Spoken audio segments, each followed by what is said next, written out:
To call on the ancestors is an ancient human impulse.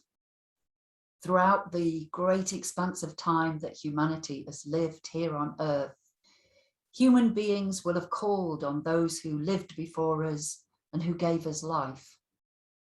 And these callings, they reflect the range of human emotions. We call on the ancestors in gratitude, in despair, in hope and supplication, in remorse, in anger, for protection and support, for guidance and clarity when we are uncertain or afraid.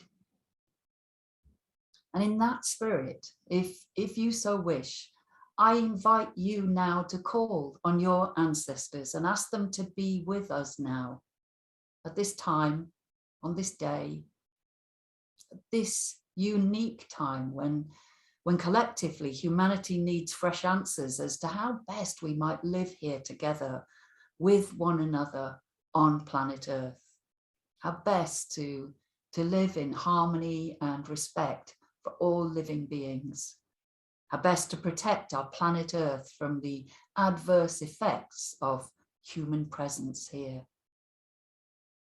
And I welcome you. I welcome you to this Sunday morning gathering here with Kensington Unitarians, when we gather to honour our ancestors and to share our insights into matters of living and dying. I'm Sarah Tinker. I'm the recently retired minister with Kensington, and I'm delighted to be joined by congregation member and One Spirit Interfaith Minister Sonya Leite in leading today's service. Today we have more music than usual. There's time for your own thoughts, as well as our regular candles of joy and concern at the start of the service. We'll also later on hold an All Souls ritual where we invite you to name a loved one if you would like to, someone who's died. You might have a candle that you'd like to light for them, or perhaps share a photo or a memento with us. Or you might prefer to offer a brief insight into this thing called living and dying, this human condition we all experience. And there are chants that you can join in with and the words of a hymn towards the end, but it's also fine to rest back, turn off your camera if you'd rather. Joining in actively is always optional with us. But I'm going to start by lighting our chalice flame.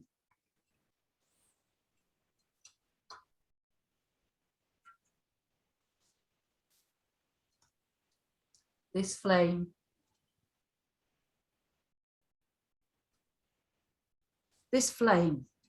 it connects us with Unitarian and Unitarian Universalist communities the world over, And I light it this day in gratitude to all those who have made it easier for us to speak about death with one another, and those who have reminded us that death is part of life.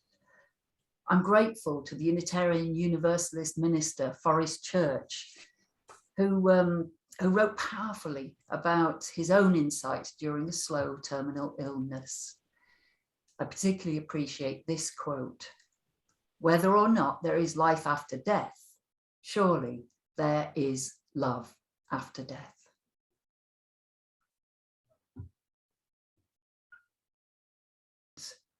We're now going to hand over to Sonya, and first of all, we're going to have a video of Sonya leading us in a call and response chant this morning, and then she's going to tell us a bit about the work of threshold choirs around the world.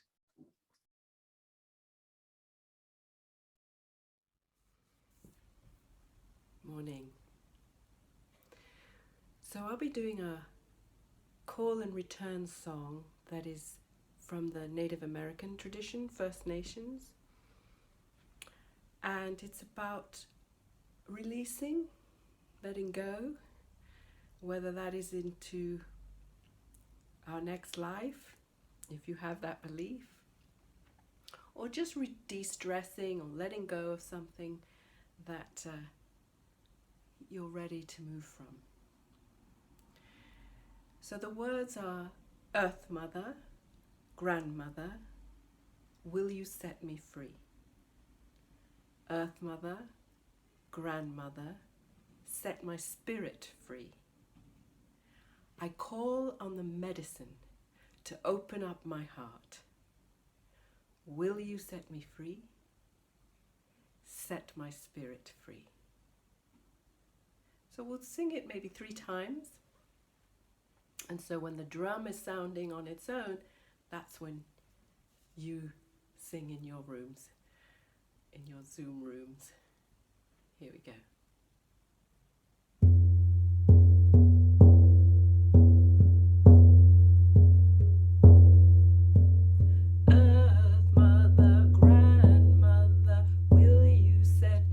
Free.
And in traditional shamanic songs, we throw the breath up, to the side, to the other side,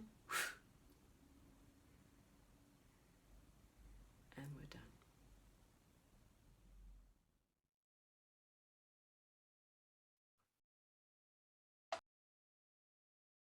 So apologies for those who didn't hear all of that.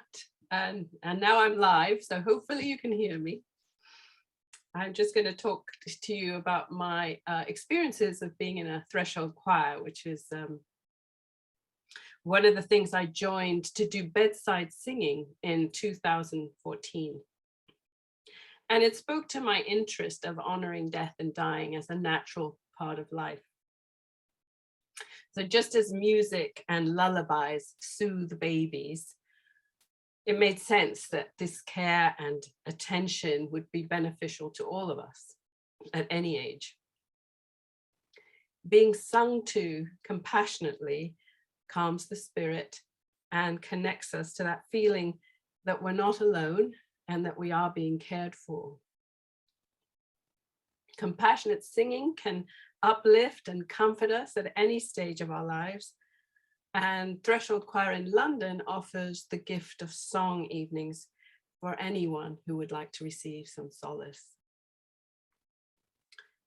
Death, chronic illness, distress does not have to be an isolated, solitary, frightening experience. So the seed for the Threshold Choir was planted in June of 1990 when Kate Munger, the founder, who's based in California in the USA, sang for her friend Larry, who died and was dying of HIV/AIDS. She says, "I did housework all morning and was terrified when the time came to sit by his bedside. I did what I always did when I was afraid, sang the song that gave me courage. I sang for 2.5 hours. It comforted me. And most importantly, it comforted him profoundly." The value and positive responses from these interactions grew into a worldwide movement. And today there are over 200 choirs offering this service. We offer our singings as blessings, not as entertainment. And we're honored when a client starts to snore or falls asleep. Deep healing and rest occurs in these moments. The patients and their loved ones have told us that it brings beauty and harmony to their day. Some join with us and others relax more deeply. A calm and focused presence at the bedside with gentle voices and simple songs is a balm to the person in need, the family, the friends, and the caregivers alike. It has been referred to as a moment of audible kindness. When we are invited to a bedside, we visit in groups of 2 or 4 singers.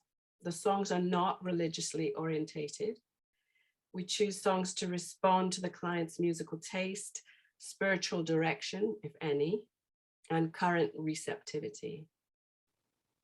Members of the choir compose songs specifically to communicate ease, comfort, and presence. A session typically lasts about 20 minutes, and if there appears to be benefit, we may sing a little bit longer. One of our members, Vera Maria, died last year, and singing to her regularly was a gift for all of us. She wanted to be witnessed at all stages of her life. Her dying process was no exception. She was full of gratitude and surrounded by people she loved till she passed. Her death was an inspiring example of what a conscious death could be like. And to finish, here are 2 quotes from some of our members. "Singing with the Threshold Choir has changed my life. I am no longer fearful of death, talking about death, or of being with those who are dying. I found singing both at bedside and in the corridors of the Marie Curie Hospice an experience of community, connection, and sharing. The singing always felt like a kind of exchange or conversation with what it is to be human and what it is to come close to the end of a human life, and the need to come together at these times. To me, it is essential to accompany one another across the threshold.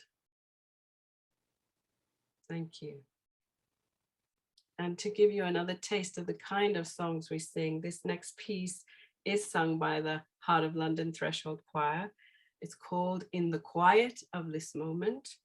And the video and photos are compiled by Natasha Ledwidge, who is the first woman to start the London Choir in this country. Thank you. In the quiet of this moment, I am at peace, all is well.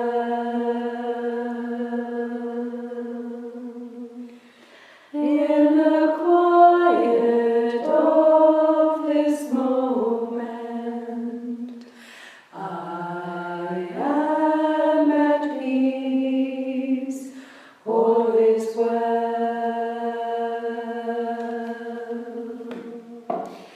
In the quiet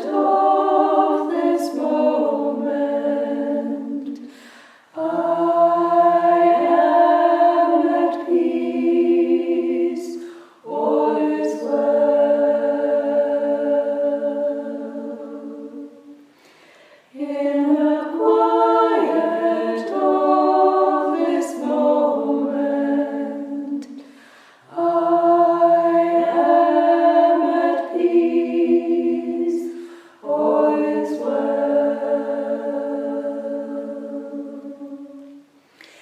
In the quiet of this moment, I am at peace, all is well.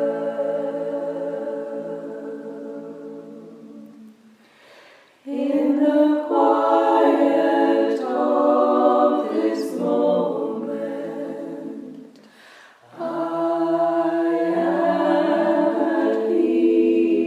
peace, all is well. In the quiet of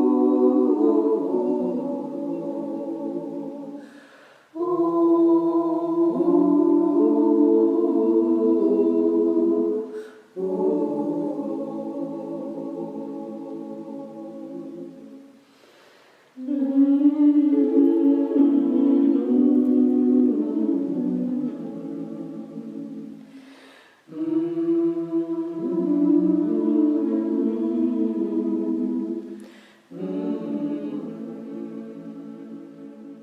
at peace, all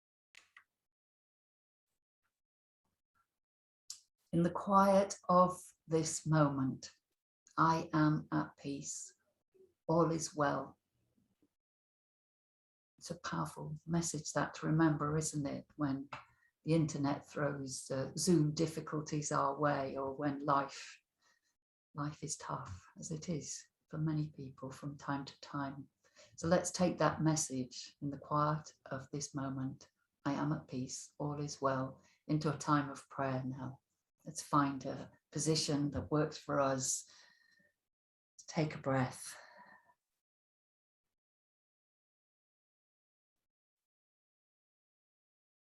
And much of this prayer is written by Simon John Barlow, who some people will remember, and his prayer is called We Remember. It was written for this time of year.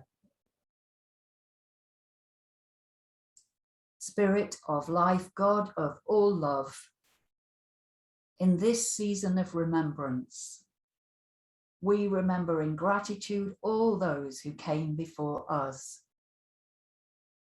to prepare the paths which we now tread. We remember in love our friends, our family and lovers who, though not with us today, still guide our footsteps.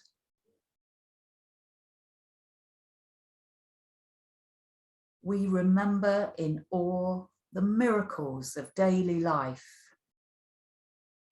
which inspire us and raise our spirits. We remember in joy the love divine and human which surrounds us always. We remember in peace the light within us all, which brings the strength for growth. And we remember in acceptance our task of sharing that inner light with all around us, wherever we go. And in a few shared moments of quiet now, I invite you to speak your prayers for those you love who are no longer alive, or your prayers for those you know to be suffering at this time.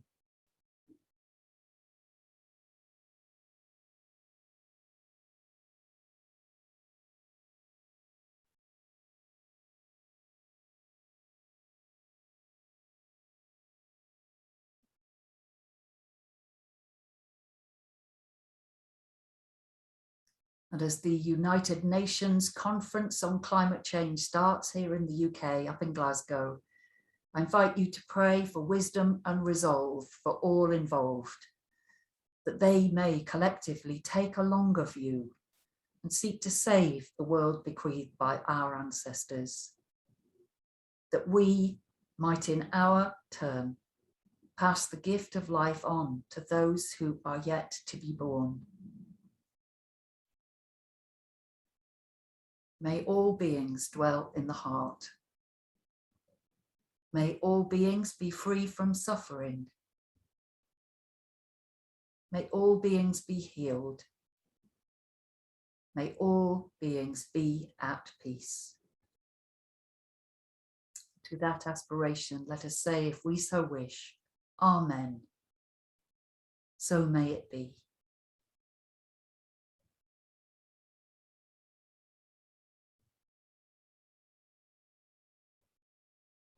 So a few thoughts now about this matter of living and dying. I think if there's a single message from today's service, it's that it's helpful and it's healthy for us to talk about death. The one certainty of all our lives, and yet in our society, it's so often, isn't it, a private matter, spoken of with caution, if at all. Now, days gone by before the importance of clean water was understood, before adequate sewage removal methods, before antibiotics, death was ever present, but not now, not even in these times of pandemic for most of us. Over the years, we Kensington Unitarians have organised various activities to counterbalance this lack of opportunity to speak about death. We've hosted a death cafe, which is, I know some of you know death cafes well. They're an international movement. It started back in London in 2011 by John Underwood. And since then, death cafes have been run, I think, in over 80 countries around the world. And their objective is to increase awareness of death with a view to helping people make the most of their finite lives. So a death cafe is a group conversation, a discussion about death. It's got no agenda, no objectives, no themes. And it's a discussion group rather than a grief support or counselling session.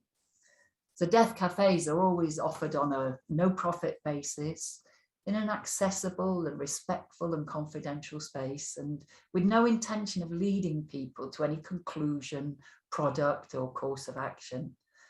And they always offer refreshing drinks and a slice of cake.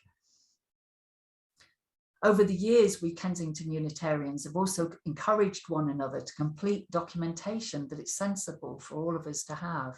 Our wills, our power of attorney forms, our advanced directives about our wishes concerning our medical and social care towards the end of our lives, and information about our funeral wishes. And Unitarians nationally are still the only religious organisation here in the UK to have voted to support the Dignity in Dying campaign to allow people who are terminally ill the right to end their own lives with medical assistance. You might have noticed the press coverage over the last week or two as the House of Lords debate Baroness Meacher's bill on this crucial issue. It passed its second reading on Friday, which is a really great step forward. This is something that I personally feel passionately about, having heard from people planning to travel to the Dignitas clinic in Switzerland to end their lives, when they would much rather have waited a while longer and done this in their own homes here in Britain at a later time. And it is perhaps worth remembering here that just because our national organisation votes in favour of a particular issue, such as assisted dying, it doesn't mean that all Unitarians individually have to agree with this. We really do have the freedom to make up our own minds about faith and about life. But I am grateful to be part of a religious community that encourages us to communicate about death in a real way. It was in a Unitarian setting that I first heard a Sufi teacher speak of death as a constant friend and companion. And someone read to us that day from Ram Dass's writings, when he describes death as the comfort and relief of taking off a too tight shoe. So I'm grateful to all the people over the years who've shared with us their feelings at the death of a loved one. Grieving, it's a complex, it's a multi-layered human experience, isn't it? Sometimes it has to be experienced alone, but oh, the relief that can come when we share our sense of loss with others who can simply listen and be with us. So let's continue to be a community that communicates openly about death. And let's help one another to honour those who have died, and let's assist one another in coming to terms with our own mortality. And then let's help one another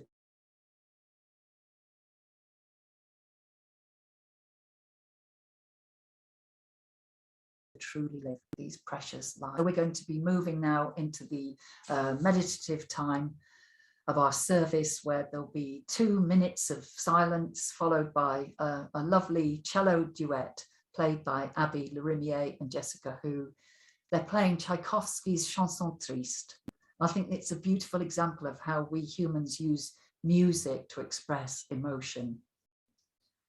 We might choose in this time to honour our own feelings of sadness at the loss of loved ones, or perhaps explore other emotions, our gratitude perhaps for those who we love still, those we love after death.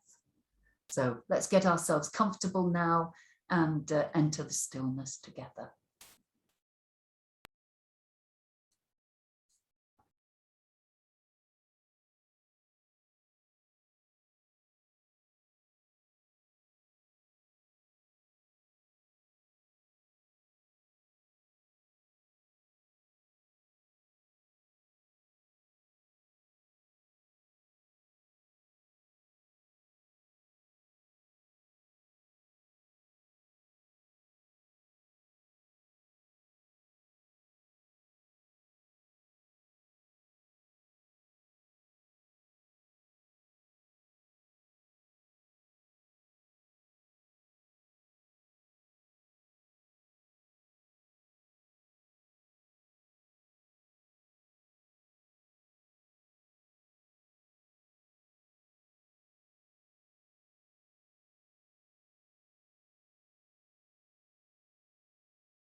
So we've come to the time in our service to mark All Souls Day, which actually falls on Tuesday, the 2nd of November.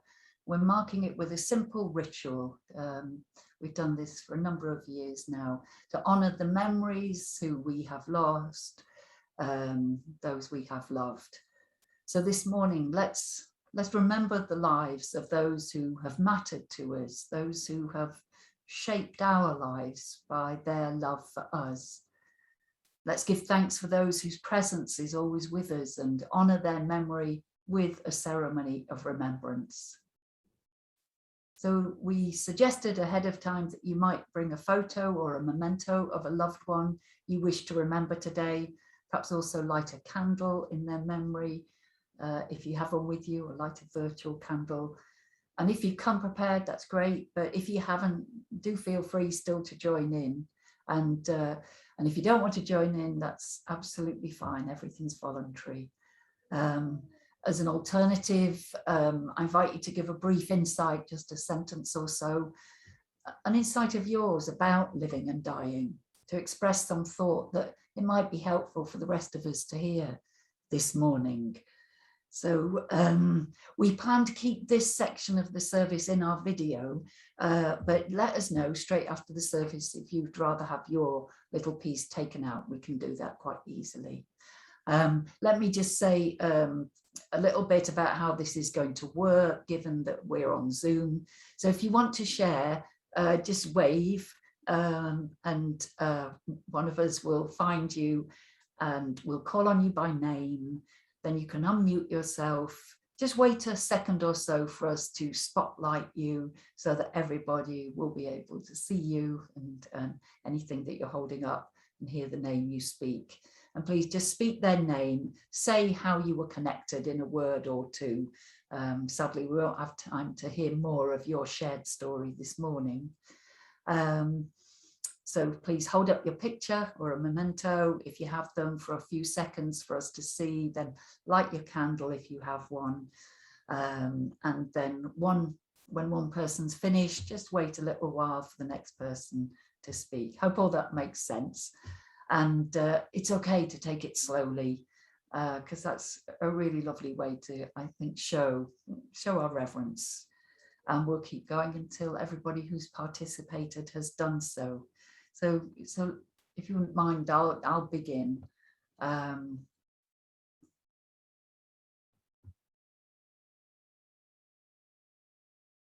hoping you can hear my lovely older sister, Pernell, and our dog, Tuffles.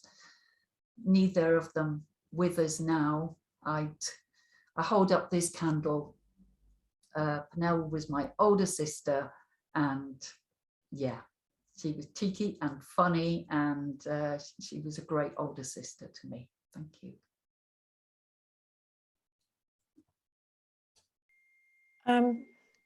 Right, thank you. I've lit a candle for my little grandchild, Arthur, who was with us for 8 days, just until his parents were brave enough to release his little spirit.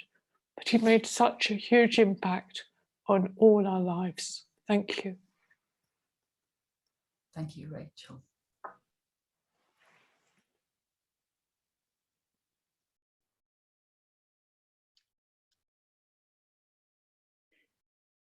I've come unprepared for this, but I always have a candle.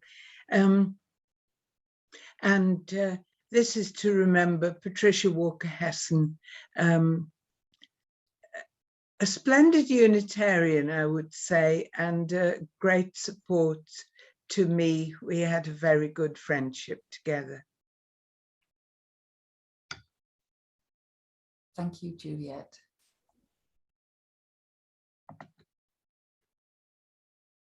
There's a picture there of my grandfather on my mother's side, who was my favourite ancestor that I actually knew. He travelled the world as a marine engineer, and when I was a small child, I used to love walking with him and hearing all his stories about the world and the different places he visited. And he was very funny and very amusing, and that's the one I remember the most. Thank you, Chris. I'd like to remember an old friend of mine called Chris. I don't know if you can see his picture on here. Yes. Yeah, and we met when we were 13 years old bird watching, and we stayed friends throughout our life, but we didn't, perhaps in later years, not quite so close, but unfortunately he died of dementia a couple of months ago, so very sad. So remembering Chris, thank you. Thank you, David. And I know, Michaela, you've been waving for a while. Yes, we can see you, Michaela, and we can hear you, I think. I've brought my teddy bear again. He insisted on another showing on the Zoom screen. He is my one real memento, tangible memento of my actual father, whom I never knew. But kind of finding him in my living room and bringing him to the screen, I thought of my mother and how her dying process, quite slow over months, brought us so close and healed absolutely all the wounds that were still there from younger years. And it was a life-transforming experience for me. And I think it was for her an experience of peace and coming home before she left this earth. So it's never too late. That's really what I'm saying. Never too late. Thank you. Thank you, Michaela. I'd like to give thanks with this candle to all of my ancestors, all who've come before me. And I've got some pictures and photos lined up, which I won't all show you. But I'll show you one photo of a friend who suddenly died this week. And it came as quite a shock. And I'm surprised how it's touching me, because she was a friend of an extended circle of my sister as well in London. And I'll show you a photo here. Can you see this? This is Claudia. She was an actress and a playwright, and she was a larger than life person, very uninhibited, very free, very liberating and funny to be around. And it just reminds me how, when I look at a photo my sister sent me the week before, where they spent a farewell gathering for something else together, out of that photo, pop, one person gone, you know, pop, another person gone, and it can happen so quickly, we just don't know, and how precious life is, and to really enjoy every moment, because all we've got is really now. So love you all, and thank you for this wonderful interfaith group. Thank you. Thank you, Ulrika. So this is a picture of my older brother, James, and I just saw his photo and I wanted to acknowledge him. I haven't, he's in my heart, as is my mother, Patience. Thank you, John. Yeah, my mum, I don't have a photo, but my mum died in May, and I sort of, it was a bit, I mean, she was elderly, but it was a bit unexpected. And this last week, I took the week off work. Monday would have been her birthday. And on Friday, we buried her ashes in my dad's family grave, which is where she wanted them to go. So I just had a sort of week of, you know, to pause and reflect. That's how I phrased it in my head, just to kind of let myself grieve. Thank you. Thank you. Thank you, Jill. And I think maybe in the interests of time now, we will move on. I have some words to close our ceremony of remembrance, and I hope if you've not had a chance to speak, that these will in some way speak for you. words by the Unitarian Universalist minister Christine Robinson. Spirit of life, whom we know best in our own loving and being loved, hold us as we remember those we have loved and those who have loved us. Help us to know that we are not alone in our grieving and loss, and help us also to come to that peaceful place in which we can take what we learned from those who have gone before us into our own lives. Remind us that we too are mortal and that the enduring legacy we leave is the love that shines through our lives. Amen.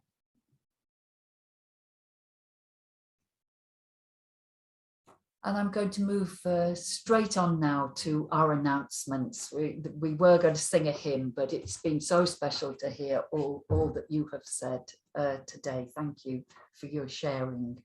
So our announcements are of course, to thank Janine Powell and Hannah King for hosting. It is the most difficult job, I would say that. Thanking John Davis for making the videos, and to Abby Lorimier and Jessica Hu for lovely cello music, and to Sonya, thank you, and to the Heart of London Threshold Choir for soothing us so sweetly with your song. Don't forget, stick around a little while after the service to chat together if you'd like, and if that's not your thing, well, do get in touch by email. We'll be back next week here on Zoom at 10 a.m. with Jane Blackall leading the service. Do feel free to share the link with your friends.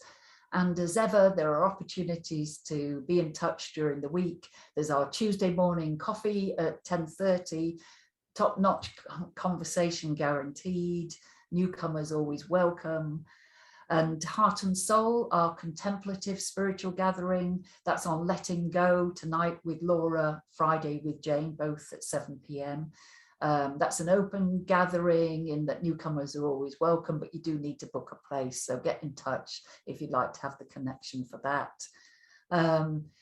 Thank you to the whole of the congregation for keeping in touch with one another, dropping people a line, meeting up for a walk and a chat.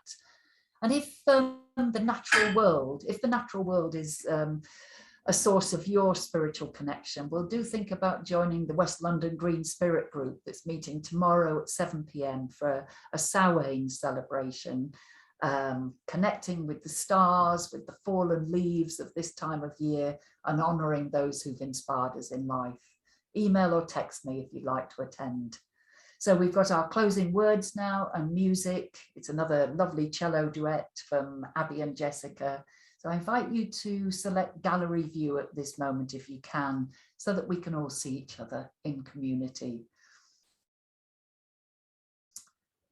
So